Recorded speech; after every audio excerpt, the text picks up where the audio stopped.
Nicolas Dose, rien n'arrête le recul des taux d'emprunt immobilier. Selon l'Observatoire Crédit Logement CSA, le taux moyen hors assurance est tombé à 1,18%. Ça vient d'où cette baisse? Deux éléments. D'abord, la concurrence très forte entre les banques et le crédit immobilier. C'est le produit d'appel pour les nouveaux clients. Donc, on fait des crédits immobiliers hyper attractifs, on tire les prix vers le bas, enfin les taux vers le bas, pour espérer vendre après à ses clients des produits qui rapportent plus, comme des produits d'assurance. Et puis après, les conditions monétaires. Le crédit immobilier suit ce qu'on appelle les taux longs. Les taux longs, c'est les taux sur une très longue période. Et le taux long par excellence, c'est le taux d'emprunt du pays, le taux d'emprunt de la France qui ne cesse de baisser. Donc mécaniquement, les taux immobiliers reculent. Ça nous donne du 1,18% en moyenne hors assurance en France. La demande est de plus en plus solvable, donc ne vous en faites pas. Les prix continuent à monter, c'est très logique. Bon, l'argent ne coûte plus rien, autrement dit. La Banque de France s'inquiète. Elle dit que les banques prennent trop de risques. Elle a raison, la Banque de France, ou pas? Il y a des éléments qui confirment effectivement les craintes de la Banque de France. C'est vrai que souvent, la banque va vous prêter 100% de l'argent dont vous avez besoin, quelquefois 110% en mettant les droits de mutation, les frais de notaire. Il est vrai aussi que les durées s'allongent, c'est 20 ans en moyenne, mais il y a des prêts qui vont jusqu'à 30 ans, même un peu plus de 30 ans.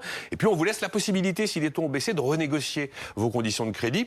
Tout ça, ça met les banques en difficulté. Après, on a quand même des spécificités bien de chez nous, bien françaises, qui sécurisent quand même nettement le système bancaire par rapport à ce qui se fait chez les anglo-saxons. Chez nous, les taux sont fixes, pas variables.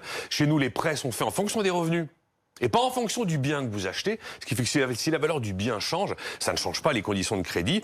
Et puis, on vous demande un apport personnel si vous présentez un profil un petit peu risqué. Il y a quand même des raisons de penser que les banques sont un peu plus sécurisées qu'ailleurs. Une fois de plus, on voit que ces taux bas font le bonheur des emprunteurs, mais très logiquement, le malheur des épargnants. Nicolas. Et ça, c'est l'autre angoisse de la Banque de France. Parce qu'elle se rend bien compte que d'un côté, les banques, effectivement, délivrent du crédit immobilier pas cher, mais en face, les assureurs vie, ils continuent à essayer de rémunérer vos fameux fonds en euros, votre assurance vie en euros, qui est le produit très dominant et le produit préféré de l'ensemble des épargnants.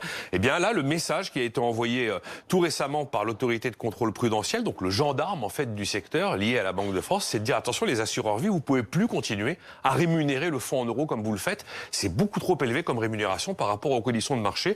Donc vous avez délivré du 1,83 en moyenne en 2018, ce sera forcément moins cette année. Sinon, vous commencez à vous mettre vous en risque les assureurs vie et donc attendez-vous à être moins rémunérés pour l'assurance vie classique en euros.